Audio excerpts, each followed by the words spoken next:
क्या आप या आपके किसी दोस्त ने बुक की है महिंद्रा थार, लेकिन महीनों की वेटिंग के बाद भी आपको अभी तक गाड़ी नहीं मिली है? और केवल थार ही नहीं, बाकी पूरी ऑटोमोटिव इंडस्ट्री में क्यों इतनी लंबी वेटिंग पीरियड है? वेलकम टू ऑटो अड्डा, माय नेम इज़ यश और इस वीडियो में मैं आपको एक्सप्लेन करूंगा कि कोविड-19 ने ऑटोमोटिव इंडस्ट्री को कैसे इफेक्ट किया और क्यों है इतनी लंबी वेटिंग पीरियड्स ऑलमोस्ट हर गाड़ी पे।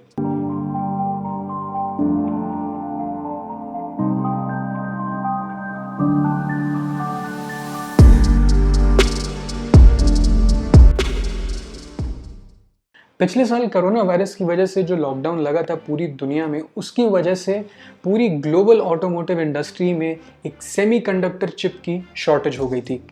लेकिन इससे पहले कि हम जानें कि कोविड-19 के एग्जैक्ट इफेक्ट्स थे क्या ऑटोमोटिव इंडस्ट्री पे, हमें ये जानना ज़रूरी है कि ये एग्जैक्टली चिप्स हैं क्या और इनका हमारी गाड़ी से क्या लेना देना है। Semiconductor chips are basically electronic circuits जो कॉपर से बनते हैं, जिनका मेन यूज़ होता है इलेक्ट्रॉनिक डिवाइसेस के प्रोडक्शन में। आपका मोबाइल फ़ोन, आपकी टीवी, लैपटॉप, कुछ भी whatever you can think of, जो भी आप अपने आसपास देखते हैं, अगर वो इलेक्ट्रॉनिक डिवाइस है, बहुत हाई चांसेस हैं कि उसमें सेमीकंडक्टर चिप्स यूज़ हुआ है।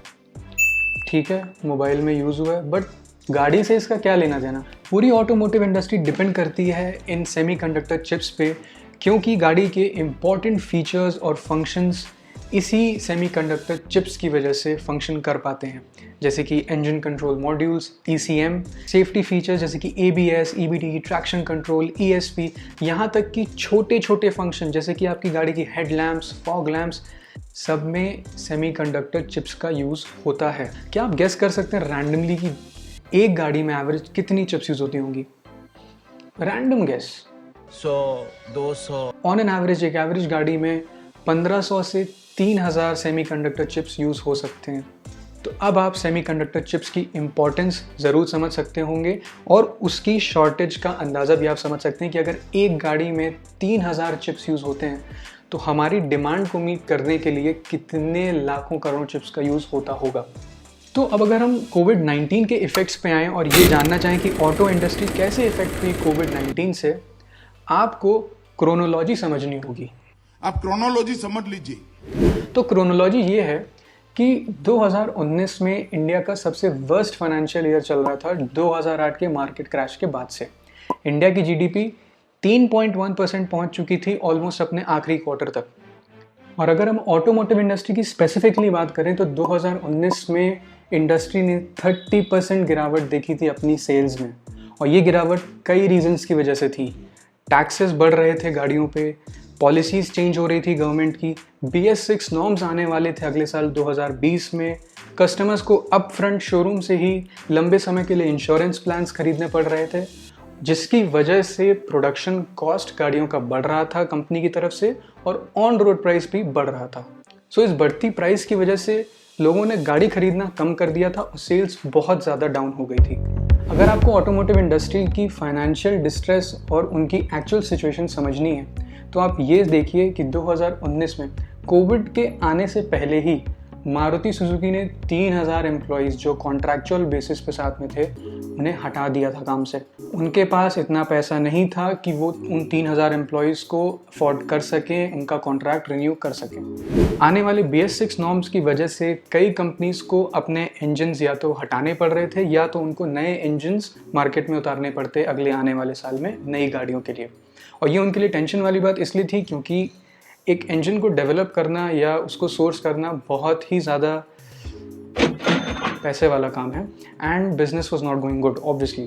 तो काफ़ी प्रेशर्स ऑलरेडी एडेड थे कंपनीज पे। ये तो थी BS6 की आने वाली प्रॉब्लम्स कंपनी के लिए। BS6 नॉर्म्स के आने की वजह से कस्टमर्स BS4 व्हीकल्स खरीद नहीं रहे थे। उनका मानना था कि आने वाले टाइम में हम BS6 व्हीकल्स ले लेंगे, BS4 हम क्यों लें। BS4 का स्टॉक पाइलअप होता जा रहा था कंपनीज और डीलर्स के पास, जिसकी वजह से सेल्स नहीं हो रही थी, कैश इनफ्लो नहीं था, लिक्विडिटी नहीं थी, कंपनी स्ट्रेस में थी। ब्रांड्स और डीलर्स इतने डेस्परेट थे अपनी इन्वेंट्री क्लियर करने के लिए कि बाय द एंड ऑफ 2019 और इनफैक्ट 2020 के फर्स्ट कुछ महीनों में भी ब्रांड्स ने और डीलर्स ने लाखों रुपए तक के डिस्काउंट दिए हैं BS4 व्हीकल्स पे। ये डेस्परेशन ब्रांड्स और डीलर्स में इसलिए थी क्योंकि 2018 में the supreme court of India ने ये रूलिंग दी थी कि 1 अप्रैल 2020 के बाद कोई भी BS4 व्हीकल सोल्ड नहीं की जाएगी इस मार्केट में और ना ही रजिस्टर हो पाएगी। सो ओवरऑल इतना फैक्ट तो हमने एस्टैब्लिश कर लिया है अब तक कि 2019 was not really a good time for automotive industry. उनका बहुत ख़राब टाइम चल रहा था, business was down, sales was low and उनका बैंड बजी पड़ी थी। That's the correct term to be used here. और ये मत भूलिएगा कि अभी इस कहानी के टाइम फ्रेम में हम केवल वहाँ तक पहुँचे हैं जब कोविड केवल चाइना में वाइड स्प्रेड था। इंडिया में अभी भी लाइफ, बिजनेस, सबकी life normal as usual continue हो रही थी। लेकिन फिर मार्च में ये हुआ। आज रात 12 बजे से संपूर्ण लॉकडाउन होने जा रहा है। Back to the automotive industry. इस सडन लॉकडाउन की वजह से मार्च के लास्ट वीक में जो गाड़ियां बिकी थी वो रजिस्टर्ड ही नहीं हुई थी और अब बायर्स और डीलर्स दोनों ही एक कंफ्यूज और पैनिक स्टेट में थे कि उनका होगा क्या। बायर्स ने पैसे लगा के गाड़ी खरीदी थी, डीलर्स ने पैसे एक्सेप्ट करके गाड़ी बेची थी, रजिस्टर्ड हुई नहीं, वो यूज़ कर सकते नहीं, अब होगा क्या। बट एक राहत मिली थी यहाँ पे दोनों ब्रांड्स और डीलर्स को सुप्रीम कोर्ट की तरफ से, जब उन्होंने ये एक रूलिंग दी कि जितनी भी गाड़ियाँ लॉकडाउन के बाद बिकी हैं वो रजिस्टर्ड हो सकेंगी लॉकडाउन के खुलने के बाद। तो अब 2019 के इतने ख़राब बिजनेस एक्सपीरियंस के बाद और इस अनसर्टेन अचानक से आने वाले कोरोना वायरस और उसके साथ आने वाले लॉकडाउन की वजह से ऑटोमोटिव इंडस्ट्री ने ये एक्सपेक्ट किया कि आने वाले टाइम में डिमांड शॉक क्रिएट होगा, बेसिकली डिमांड गिर जाएगी गाड़ियों की, जो कि उनका मानना सही भी था कुछ मायनों में।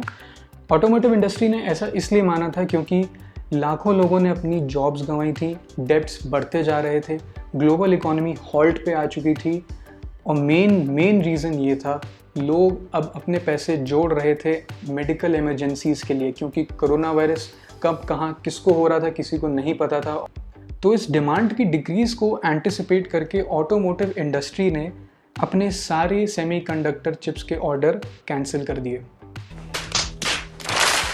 इसका रीज़न ये भी था कि 2019 के जो सेल्स थे वो काफ़ी कम थे, तो उनके पास लिक्विडिटी भी थोड़ा कम थी, सो उनको ऑर्डर्स कैंसिल करना पड़ा।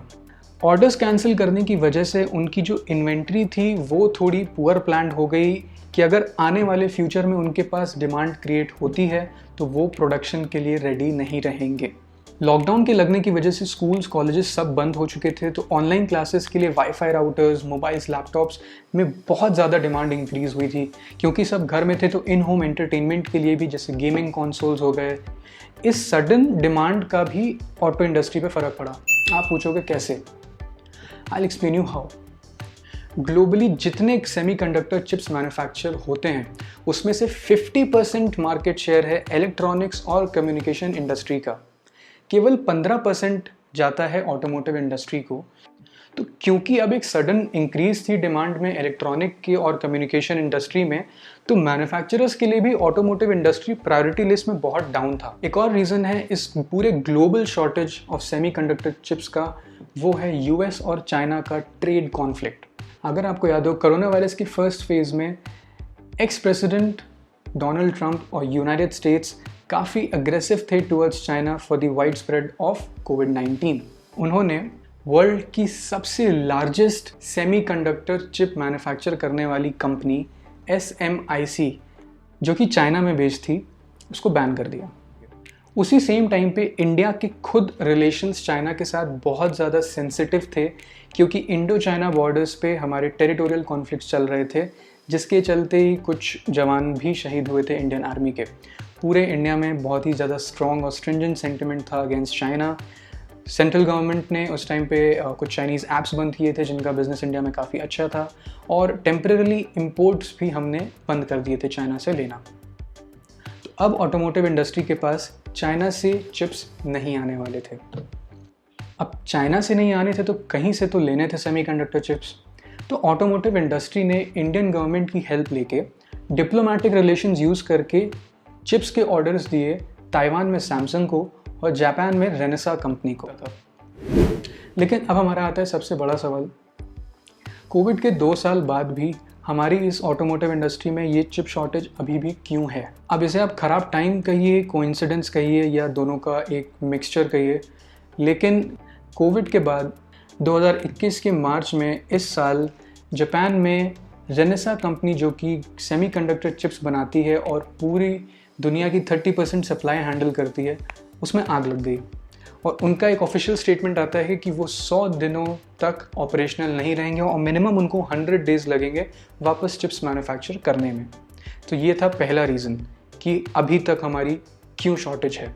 सेकेंड रीज़न, सिमिलरली ताइवान में भी इस साल पिछले 50 साल के कंपैरिजन में सबसे भयंकर ड्रॉट और सूखा पड़ा था, जिसकी वजह से पानी की बहुत कमी हो गई थी। चिप मैन्युफैक्चरिंग प्रोसेस में अल्ट्रा प्योर वाटर की रिक्वायरमेंट होती है और ये काफ़ी वाटर इंटेंसिव प्रोसेस है। तो जब पानी ही नहीं है तो अल्ट्रा प्योर वाटर कहाँ से आता और चिप्स फिर कहाँ से बनती। लॉकडाउन के धीरे धीरे हटते ही जैसे ही बिजनेस और लाइफ धीरे धीरे नॉर्मल होती गई और लोग इस कैपेसिटी में आते गए कि वो गाड़ी खरीदने का सोच भी सकते हैं, ऑटोमोटिव इंडस्ट्री में हर कंपनी एक रेस में compete करने लगी और उन्होंने अपने सारे जितने भी एक्साइटिंग लॉन्चेस थे सब एक के बाद एक उन्होंने लॉन्च करना शुरू कर दिया। ऐसा उन्होंने इसलिए किया ताकि लॉकडाउन के बाद, इस पूरे कोविड के स्लम्प के बाद हर कंपनी अपना मार्केट शेयर, अपने कस्टमर्स बेस को ना खो बैठे, क्योंकि चिप की शॉर्टेज के टाइम जो गाड़ी डिलीवर कर पाएगा मार्केट में डोमिनेंट वही रहेगा। थार के लॉन्च होते ही पूरे इंडिया में उसको बहुत अच्छा रिस्पॉन्स मिला, उसको अच्छी खासी बुकिंग्स भी मिली, लेकिन महिंद्रा थार को डिलीवर नहीं कर पाया टाइम पे और जिसकी वजह से कस्टमर्स बिल्कुल भी खुश नहीं थे। इनफैक्ट केवल महिंद्रा थार नहीं, Hyundai क्रेटा, वर्ना, वेन्यू और केवल Hyundai ही नहीं, हर ब्रांड, निसान, मैग्नाइट, हर ब्रांड की ऑलमोस्ट हर गाड़ी पे वेटिंग पीरियड बहुत ज़्यादा लंबे थे। थार की वेटिंग आज के डेट में 1 साल की हो चुकी है। इस वेटिंग पीरियड की वजह से कई बार कस्टमर्स को या तो दूसरे वेरिएंट या तो दूसरे मॉडल्स या तो दूसरी गाड़ियाँ ही लेनी पड़ी थी, क्योंकि तुरंत कुछ अवेलेबल था नहीं। और इसी की वजह से यूज्ड कार सेल्स में भी एक सडन इंक्रीज़ हुआ था, क्योंकि नई गाड़ी अवेलेबल थी नहीं और जिसको तुरंत गाड़ी की ज़रूरत थी वो यूज्ड कार मार्केट में जाके तुरंत अपना ऑल्टरनेटिव खरीद सकता था। तो अब हम आते हैं हमारे मेन और लास्ट क्वेश्चन पे कि आखिर ये ऑटोमोटिव इंडस्ट्री की चिप शॉर्टेज ख़त्म कब होगी। टू बी ऑनेस्ट, इसका कोई फिक्स्ड आंसर कोई नहीं दे सकता। रिपोर्टर्स और एनालिस्ट ने अपनी एक रिपोर्ट्स निकाली हैं जिसमें उन्होंने सजेस्ट किया है कि मे बी 2023 के एंड तक शायद ऑटोमोटिव इंडस्ट्री थोड़ा सा स्टेबल हो जाए और उनके प्रोडक्शन लाइन भी थोड़े स्टेबल हो जाए और वेटिंग पीरियड शायद कम हो जाए। बट अगेन, हम बहुत ही ज़्यादा एक सेंसिटिव और एक अनप्रेडिक्टेबल टाइम से गुजर रहे हैं विद कोविड और अनस्टेबल मार्केट। हाउएवर, हो सकता है हमारे पास इस पूरी क्राइसिस का सल्यूशन इंडिया में ही हमारे पास मिल जाए। आप पूछोगे कैसे? टाटा ने अगस्त में कहा था कि वो ऑलरेडी सेमीकंडक्टर चिप मैन्युफैक्चरिंग के बिजनेस में आ चुके हैं और वो मैन्युफैक्चर करेंगे ताकि ये क्राइसिस भी सॉल्व हो पाए और अपने कंट्री की जो डिपेंडेंसी है बाकी कंट्रीज़ पे रॉ मटेरियल्स के लिए, ये मेजर कंज्यूमर गुड्स के प्रोडक्शन के लिए, वो भी कम होता जाए। So guys, that were all the effects of COVID-19 on our Indian automotive industry. आप या आपके किसी फ्रेंड ने थार की बुकिंग की है, so please share this video with them so that they can also understand why there is a waiting period. And if you like this video, please like this video, share this video and do not forget to subscribe to our channel ताकि आपको regular ऐसी videos देखने को मिलें। Thank you.